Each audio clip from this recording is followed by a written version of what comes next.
Graças aos avanços da ciência, graças à determinação incansável dos nossos detetives dedicados e graças ao compromisso inabalável da cidade de Austin, finalmente temos uma resposta. Há mais de 3 décadas, os assassinatos na loja de iogurte assombram Austin, Texas. 4 adolescentes brutalmente assassinadas, uma cidade em choque e um caso que esfriou. Mas agora, finalmente há um avanço. E parece que esse assassino aparentemente atacou em todo o país. Vamos explicar como os especialistas resolveram esse caso usando evidências de décadas atrás, tecnologia de DNA de ponta e uma investigação minuciosa por todo o país que finalmente revelou a verdade. Bem-vindo ao Sidebar, da Law and Crime. Eu sou Jesse Weber.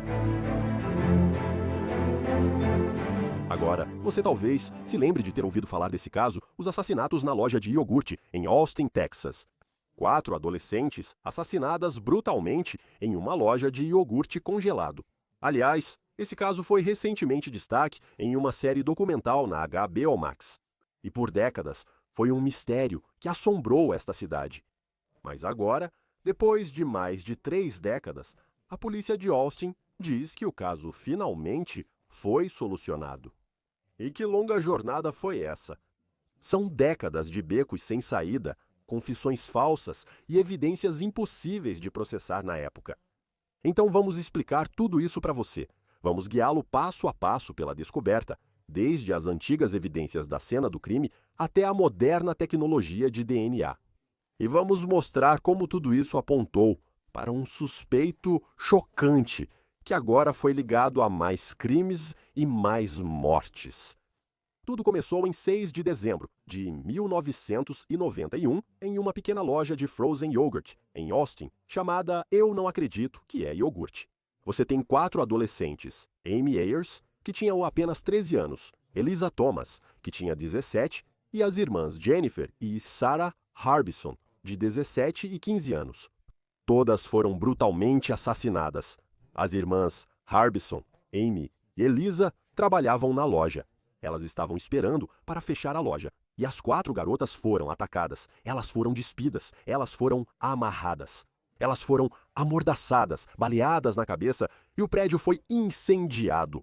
A polícia afirma que usaram uma pistola calibre 22, mas, por algum motivo, Amy também foi atingida por um tiro de pistola 38.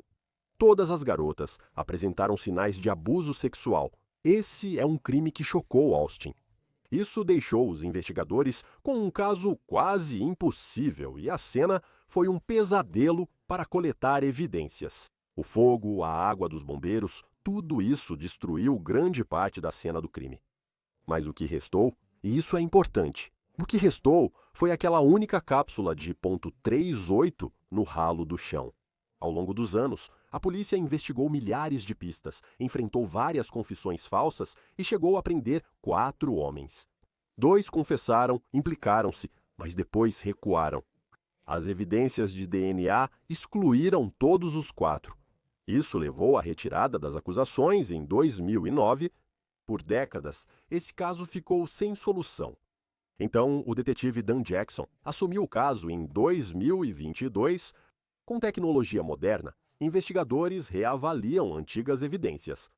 A cápsula de calibre 380 foi enviada à Rede Nacional Integrada de Informações Balísticas e conectada a um assassinato não resolvido de 1998 no Kentucky. Ao mesmo tempo, os investigadores refizeram os testes dos kits de agressão sexual com DNA e STR, que rastreia a linhagem masculina. A descoberta ocorreu quando o detetive Jackson coordenou uma busca manual de DNA e o STR em laboratórios nacionais. E apenas um laboratório respondeu com uma correspondência, uma conexão que causaria um grande impacto na investigação e apontaria para um suspeito com um histórico criminal assustador. Vamos analisar esses detalhes em breve, mas antes quero convidar Joe Kennedy, ex-agente especial do Serviço de Investigação Criminal da Marinha, para ajudar na análise. Joe, obrigado por vir ao Sidebar, agradeço. Jesse, obrigado por me receber. Estou feliz em estar aqui. Sim, esses assassinatos na loja de iogurte são realmente um caso bizarro. Ou seja, ficou sem solução por mais de 30 anos. Pelo seu ponto de vista e experiência, vamos começar aqui. O que faz alguns casos ficarem sem solução por tanto tempo? Bem, uma das razões é o comportamento de espectador. Jesse, sabe, as testemunhas simplesmente relutam em compartilhar as informações que têm ou o conhecimento sobre um determinado crime que aconteceu. Além disso, sabe, a tecnologia, se você voltar a alguns desses casos antigos como este, sabe, estamos falando de 1991, isso é, o DNA ainda estava realmente em seus estágios iniciais. Sabe, a gente nem tinha o sistema integrado de índice de DNA. Não tínhamos o sistema integrado de índice de DNA para realmente rastrear criminosos, sabe, em todo o país. Sim, quando você tem avanços como testes de DNA e o ISTR e bancos de dados balísticos, sabe, mesmo além das evidências de celular, que, sabe, isso basicamente está com todo mundo e pode rastrear as pessoas. Mas com avanços como DNA e balística, isso muda o jogo, não é? Isso muda tudo para casos arquivados. Ah, com certeza, Jesse. O que vimos, sabe, desde o caso do assassino do Golden State foi uma explosão no uso da genealogia genética. A Rede Nacional Integrada de Informações Balísticas, que trata de balística, é um banco de dados muito subutilizado. Ainda acho que hoje não estamos incluindo aquelas cápsulas e casos antigos de 10 a 30 anos atrás. Mas isso é realmente, sabe, o grande diferencial aqui. Esse indivíduo foi identificado em um assassinato em Greenville, Carolina do Sul, em 2018. E o interessante sobre isso é que foi, sabe, bem antes do caso do assassino do Golden State. Quando você olha para isso, né, o caso do Golden State foi o quê? Na verdade, abril de 2018. Então acho que esse caso veio logo em seguida. Essa tecnologia ela avançou rápido. Eles realmente exumaram o corpo dele no Arkansas e conseguiram, você sabe, extrair DNA, acho que de um dedo mindinho e de um dente, o que é interessante, porque naquela época isso já seria considerado uma tecnologia de ponta ou os primeiros passos da genealogia genética. Vou explicar o que tornou esse caso difícil de resolver e como a ciência moderna trouxe respostas após décadas. Então, o prefeito de Austin abriu uma coletiva de imprensa na segunda-feira, 29 de setembro, anunciando esse avanço tão aguardado. Mais de 3 décadas depois de um crime horrível que tirou a vida de 4 adolescentes e mudou Austin para sempre, nossos corações ainda não se curaram. Eles ainda estão partidos pelas preciosas garotas que perdemos. Nunca deixamos de enviar nosso amor e nossas orações para as famílias delas. Como todos vocês sabem, a polícia de Austin anunciou que houve um avanço significativo no caso do assassinato na loja de iogurte. Os detetives apresentarão hoje o cronograma e o processo da investigação. A investigação deles é minuciosa e depende de tecnologia que não estava disponível naquela época. Esse dia demorou muito para chegar. Há mais de um quarto de século, em uma circunstância muito parecida com a de hoje, eu disse que Austin perdeu sua inocência na noite em que aquelas jovens almas se tornaram vítimas. Hoje temos um pouco de encerramento. Somos pessoas diferentes em uma cidade diferente. O tempo passou. Nós suportamos mais, nos decepcionamos e nos sentimos derrotados e devastados. Mas hoje, com a resiliência necessária para suportar algo tão doloroso, reconhecendo as cicatrizes, o sofrimento, e mesmo que não haja mudança no horror, nem como apagar os erros, nem diminuir o luto, finalmente podemos expressar um suspiro profundo, um alívio que vem do saber. Graças aos avanços da ciência, graças à persistência dos nossos detetives dedicados que viveram e respiraram esse caso por décadas, graças ao apoio da Austin Forensics e graças ao compromisso inabalável da cidade de Austin, finalmente temos uma resposta. Agora, o chefe de polícia de Austin revelou o nome do homem agora ligado a esse crime por meio de evidências de DNA, um criminoso em série que, na verdade, tirou a própria vida em 1999. Após 34 anos, a polícia de Austin avançou significativamente no caso. Este é um dos casos mais devastadores e perturbadores. Como mãe, não consigo nem começar a imaginar a dor e o sofrimento que você enfrentou. Para as famílias de Amy, Eliza, Sarah e Jennifer, hoje marca um passo fundamental para honrar não apenas a memória delas, mas também para buscar a verdade e a responsabilização. Agora temos provas que ligam um indivíduo específico a este caso, Robert Eugene Brashers. A única evidência física encontrada naquela cena foi relacionada a ele. Brashers cometeu suicídio em 1999, após um confronto com a polícia no Missouri. O DNA dele já havia sido ligado a assassinatos e estupros em todo o país antes dessa ligação. Então, Joe, você acha que eles acertaram dessa vez? Robert Brashers é o homem? Acho que desta vez eles enfim encontraram o verdadeiro autor. Sabe, houve algumas pessoas que foram presas anteriormente, houve alguns problemas de condenação injusta nessas prisões, mas você sabe, a ciência não mente, Jesse. E você sabe, quando entramos no detetive de casos arquivados moderno de hoje, o que vemos é o uso quase diário de genealogia genética, junto com coisas como o NIPIN e alguns outros bancos de dados que simplesmente não estavam disponíveis. Lembre-se, o que dificulta a identificação e captura da maioria dos criminosos em série é a mobilidade deles. E se você olhar o histórico desse cara, quero dizer, ele está por todo o sul dos Estados Unidos e acaba até no Missouri. E sabe, os crimes dele não são sobre sexo, certo? Muitos aparentam ter motivo sexual, mas na verdade é sobre poder, controle e dominação. E o que é muito interessante para mim nesse caso é a idade de algumas dessas vítimas. Ele tinha preferência por mulheres jovens, o que aparece não só nos assassinatos da loja de iogurte, mas também em outros casos em que foi identificado como envolvido. Essa é uma parte bem grotesca disso tudo. O fato dele estar morto há tanto tempo, como isso dificulta a investigação. Quero dizer, se estamos falando de crimes não resolvidos e de casos arquivados, se o suspeito morre, ele não deixa mais rastros por anos e anos. Isso atrasa a justiça? Isso atrasa a identificação de um autor se a pessoa está morta? Ah, com certeza, porque você perde como rastrear a liberdade de movimento deles. Como eles se locomoviam? Eles usam transporte público? Eles usam algum veículo? Como ele atravessou o país? Mobilidade é muito importante, Jesse.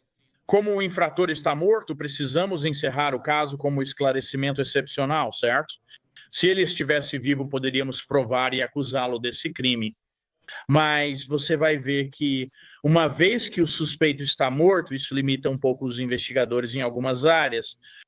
Muitos investigadores de casos arquivados usam uma técnica chamada verificação offline do NCIC. E é aí que você vai perceber que infratores como esse indivíduo que cometeu os assassinatos na loja de iogurte, enquanto viajam pelo país, às vezes são parados pela polícia, mas não são presos. Talvez seja uma infração de trânsito, ou eles estejam invadindo alguma propriedade ou algo assim. O nome deles é consultado no Banco de Dados Nacional, mas isso é tudo o que ocorre nesse momento.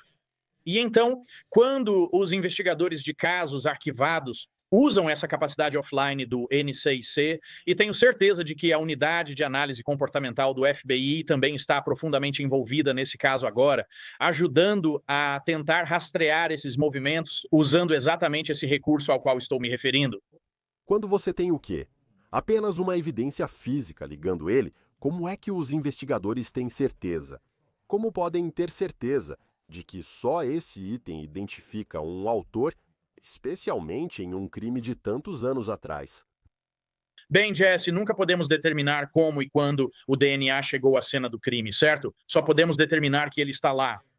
Além da evidência de DNA, este caso é único por também ter uma correspondência de cápsula de bala, o que considero muito importante. Sabe, o atual detetive de casos arquivados lá no Texas se envolveu com Rede Nacional Integrada de Informações Balísticas, que é a Rede Nacional Integrada de Informações Balísticas. E isso também mudou o jogo junto com a genealogia genética, e foi um grande passo investigativo. E o que ele conseguiu fazer foi ligar uma dessas cápsulas de bala, e eu acho que era a única cápsula de bala que eles tinham no Texas, e ele conseguiu ligá-la a um dos outros casos aos quais ele tinha sido atribuído como envolvido. Sim, o prefeito fez algo. Ele destacou o uso da tecnologia que não existia naquela época. Essa foi a frase. Naquela época não estava disponível, então pensei, se o caso dos assassinatos da loja de iogurte fosse hoje, em 2025, demoraria décadas para ser resolvido? Não, provavelmente não. Os bancos de dados são tão bons. A explosão da genealogia genética, o uso diário do banco de dados, rede nacional integrada de informações balísticas, a maioria das grandes cidades do país, só tiros são disparados na cidade. Policiais de patrulha precisam recolher as cápsulas, mesmo sem vítimas, certo? Para serem inseridas no banco de dados e talvez depois associadas a um criminoso ou crime específico. Então eu acho que não. Não há como esse caso ter levado tanto tempo se tivesse acontecido aqui em 2025. Agora, algo que você mencionou, o detetive principal, Dan Jackson, descreveu essa cena de crime horrível, mas também explicou como uma correspondência balística com um assassinato separado lá em Kentucky foi o que primeiro colocou eles na trilha. Então, o resumo do modus operandi desse caso era que o autor do crime entrava ou permanecia próximo ao horário de fechamento quando não havia outros clientes presentes. As garotas foram achadas nuas, amarradas com suas roupas e havia sinais de agressão sexual. As 4 foram baleadas na cabeça com pistola calibre 22. Amy também foi baleada com uma pistola 380. Depois, o prédio foi incendiado antes do suspeito fugir. Na manhã de 2 de julho, o ATF enviou o cartucho 380. E naquela tarde fui notificado de uma correspondência vinda do Kentucky, um assassinato não resolvido do Kentucky. Não posso dizer o nome da cidade, pois ainda não houve comunicado à imprensa, mas eles sabem quem são e fizeram um ótimo trabalho. Eu, alguns da unidade de casos de culto e Mindy Monfort, do gabinete do procurador-geral, voamos ao Kentucky para revisar casos com os detetives deles. E os assassinatos realmente tinham detalhes semelhantes. Não posso entrar nesses detalhes. Os resultados preliminares do NIVIN sugerem que os 2 estojos têm correlação positiva, indicando o uso da mesma arma na loja de iogurte e anos antes. Eu nem vou te dizer a data. Ah, está ali em cima, 98. Então vai até 1998. A grande virada veio de uma busca manual de DNA inédita, que levou de volta a Roberto Precious. Entramos em contato com todos os laboratórios do país que fazem tipagem IRO-STR e perguntamos se eles poderiam buscar manualmente em seus bancos de dados pelo nosso perfil desconhecido. E conseguimos uma correspondência. Tivemos um resultado positivo, só um. O Laboratório Estadual da Carolina do Sul foi o único do país a afirmar ter correspondência com o nosso IRO-STR desconhecido. Todos os outros não tiveram nenhum resultado nesse nível. E estou falando, isso é em 27 de 27 marcadores. Esse é o perfil completo e todos os alelos eram iguais. Então levou algumas semanas para nós. Os resultados e o departamento jurídico deles revisaram a precisão. Essas foram as 2 semanas mais longas, pois sabíamos que havia alguém, mas não nos diziam. Foram semanas muito longas. O motivo de ter levado 2 semanas para revisar, eu descobri depois, é porque eles queriam ter certeza de que estavam fazendo tudo certo, já que eu fui a primeira pessoa a pedir isso para eles. Ninguém havia pedido uma busca manual no banco de dados antes. Eles queriam garantir que estavam legalmente em igualdade e sem problemas de garantia de qualidade. Em 22 de agosto, eles me enviaram informações sobre um caso de agressão sexual e assassinato de 1990. E esse era o perfil que eles tinham, né? Robert Eugene Precious. Ele tem uma correspondência perfeita de 27 para 27 com o nosso perfil desconhecido e a loja de iogurte. Liguei imediatamente para Greensville, Carolina do Sul, e começamos a conversar sobre nossos diferentes casos, como eles eram semelhantes. Uma das coisas que ele me disse foi que não sabia nada sobre o caso ou do que se tratava. Ele perguntou se as vítimas estavam amarradas com as próprias roupas, e então os pelos da nuca se arrepiaram. E eu soube que talvez estivéssemos finalmente avançando nesse caso. Joe só queria voltar ao assassinato na loja de iogurte. Isso foi horrível. Quero dizer, você está falando de uma cena de amarração, agressão sexual, tiroteio, incêndio criminoso. Como os investigadores sequer abordam uma cena dessas? Aliás, uma cena que foi parcialmente destruída pelo fogo e outros elementos.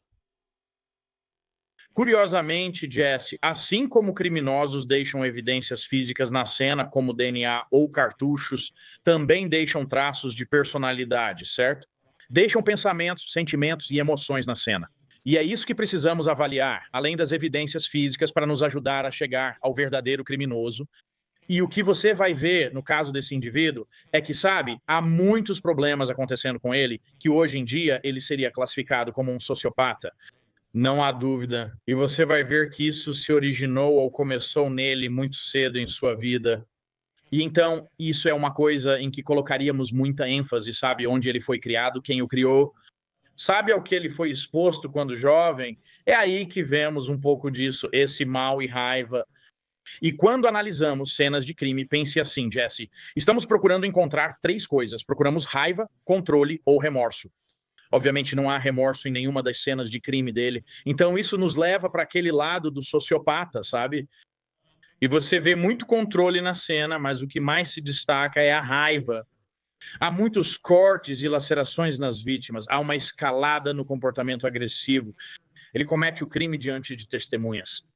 Então, sabe, essas são as pistas ou pistas comportamentais, como chamamos, as manifestações comportamentais da cena do crime que estamos analisando para juntar as peças do quebra-cabeça e, com sorte, chegar ao criminoso correto. Foi estranho ver um autor usando várias armas, como calibre 22 e 380. Falamos das evidências balísticas, mas duas armas terem sido usadas te parece estranho. Geralmente, quando alguém morre, há um instrumento ou agente responsável. O uso de duas armas por ele pode ter sido por falta de munição. Pode ter sido por falta de, sabe, simplesmente a habilidade de usar uma certa arma, né? Ou talvez fosse uma arma roubada. O histórico criminal dele, antes dos assassinatos na loja de iogurte, já envolvia armas de fogo. Então, talvez, sabe, ele tivesse uma afinidade por isso, por armas. E por isso ele tinha, sabe, mais de uma. Isso não é tão estranho, para ser honesto. Aliás, essa correspondência balística com aquele outro assassinato de 1998 em Kentucky foi algo enorme. Você mencionou isso. Foi algo crucial. Como investigadores identificam ligações entre crimes em diferentes estados e agências? Como isso funciona? Bem, novamente, é cooperação e colaboração. E, você sabe, isso envolve bancos de dados, seja analisando impressões digitais, pelo sistema automatizado de identificação de impressões digitais, pelo sistema de identificação de próxima geração do FBI, ou, como foi usado neste caso, pela Rede Nacional Integrada de Informações Balísticas, do ATF. É aí que conseguimos usar esse banco de dados para ligar essas cápsulas, não só em casos de uma determinada jurisdição ou jurisdição local, mas podemos essencialmente rastrear os movimentos de um criminoso por onde essas armas são usadas. Sim, e aí tem o DNA. Então, os detetives realizaram essa busca manual de DNA ITRO-STR que acreditamos ser a primeira do tipo. Você pode explicar por que uma busca manual foi necessária, se estou entendendo corretamente, e por que buscas padrão podem não ser suficientes ou não se aplicarem aqui? Sim, então, sabe, o que precisamos para inserir no Combined DNA Index System, que é nosso banco de dados nacional de DNA, é um perfil completo. Precisamos de um principal contribuinte. Muitas vezes há apenas um perfil parcial ou DNA em baixo nível ou degradado. Neste caso, Greenville identifica quem acredita ser o criminoso, exuma o corpo para coletar uma amostra e compara com o DNA da cena do crime, já que esse DNA não está em nenhum banco de dados. E então essa comparação direta, certo, foi uma correspondência, mas nisso não sobra DNA. Tudo é consumido para concluir a análise de DNA. Então, sabe, você tem que confiar nessa confirmação um a um. E nesse caso nem foi isso que aconteceu. Agora, falando sobre as famílias aqui, as famílias das vítimas, como você pode imaginar, o anúncio foi um momento muito emocionante. É uma verdade e uma resposta há muito esperadas. E a gratidão pelos investigadores que nunca desistiram foi bastante expressiva. Dê uma olhada. Estou muito animada por estar aqui. Foram alguns dias bem intensos e eu realmente vim aqui para dizer que estou cheia de gratidão. Faz tanto tempo. O que sempre quisemos neste caso foi a verdade. Nunca quisemos que ninguém fosse preso ou acusado de algo que não fez. Vingança nunca foi o objetivo, sempre foi a verdade. Estou aqui para realmente falar sobre o Departamento de Polícia e como eles têm sido envolvidos e prestativos desde o início. Temos Mike Huckabee, por favor, orem por ele. Sua saúde não está boa.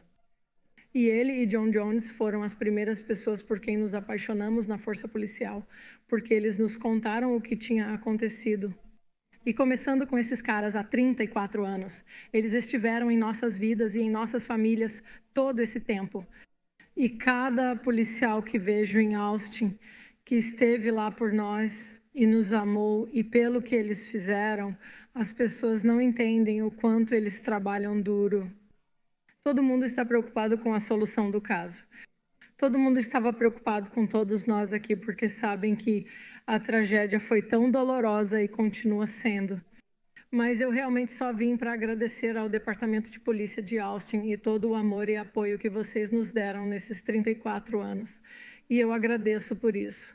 Então, na coletiva de imprensa, o pai de Amy Ayers, Bob Ayers, presenteou o detetive Jackson com um broche que dizia, abre aspas, nunca esqueceremos. Esse é um momento muito marcante para as famílias aqui, Joe, que talvez achassem que nunca haveria qualquer tipo de conclusão, qualquer tipo de resposta. Como é essa jornada? Sabe, eles nunca buscaram vingança, só procuraram a verdade. Como as famílias das vítimas, em casos arquivados, lidam com isso, quero dizer, como é isso para elas? Jesse, é horrível. Todo dia é difícil, pois você acorda e aquela pessoa querida não está mais. Há um equívoco ao lidar com casos arquivados. Muitos pensam que, após o encerramento, a família encontra paz. Na verdade, isso não é verdade. Oferecemos às famílias uma resposta sobre o ocorrido, mas a pessoa querida não volta. Ouço pessoas dizerem que é como acordar e arrancar a casca de uma ferida antiga novamente. E isso tem um efeito dramático sobre as famílias. Quero dizer, muda ou altera como elas se comportam e como interagem. Você vai ver que muitas pessoas, a separação e divórcio que acontecem nas famílias das vítimas de casos arquivados, porque, sabe, lidar com isso é uma experiência totalmente nova para elas e aquele ente querido se foi. E isso vai mudar significativamente a dinâmica familiar com muita frequência. Como os investigadores constroem essa confiança? Acho que precisam manter contato constante com as famílias. Talvez nem sempre, mas deveriam, certo? Construir confiança, manter a comunicação com as famílias durante uma investigação longa. Os investigadores têm outros casos para atender. Isso não significa que um caso seja mais importante, mas como é esse relacionamento ou como deveria ser. Vou usar uma palavra que pode soar estranha, Jesse: intimidade. Precisamos criar intimidade e conquistar a confiança dessas famílias. Sabe, eles precisam perceber nossa compaixão, que a única maneira, o único motivo pelo qual realmente fazemos esses casos é por eles e por essa razão. Eles também precisam confiar que o investigador de casos arquivados que os representa é competente e sabe o que faz. E, por fim, que eles sempre tenham bom caráter e façam as coisas certas, certo? E isso se resume ao fator confiança. Quando você pensa nessas três coisas, eu sempre digo o seguinte: investigadores de casos arquivados precisam ser compassivos. Eles devem confiar no que fazem e ter bom caráter. E uma das maiores responsabilidades é interagir com essas famílias, porque você sabe, todos nós morremos, seja de velhice, de doença ou o que for, mas ninguém deveria poder controlar o tempo de vida de uma vítima, Jesse. E é isso que motiva muitos de nós, porque percebemos o quão preciosa é a vida e o quanto aquela pessoa significava para aquela família. E é por isso que a gente até trabalha com casos antigos para começar. E especialmente vítimas tão jovens, tão vulneráveis, é realmente uma situação triste. Mas veja, há uma conclusão aqui. Existe um senso de resolução. Nossos corações, orações e pensamentos estão com as famílias neste novo capítulo, certo? Tentando entender o que aconteceu aqui. Não há um senso de justiça no fato de Brashears ter sido preso e de que será julgado. Mas você sabe, este é um excelente trabalho policial e é uma conclusão para um caso e tanto. Joe Kennedy, obrigado por seu tempo. Foi bom vê-lo. Jesse, bom te ver. Deus abençoe. Isso é tudo que temos para vocês, agora aqui no Sidebar. Muito obrigado a todos por nos acompanharem. Inscreva-se no YouTube, Apple Podcasts, Spotify ou onde ouvir podcasts. Você pode me seguir no X ou no Instagram. Eu sou Jesse Weber. Até a próxima.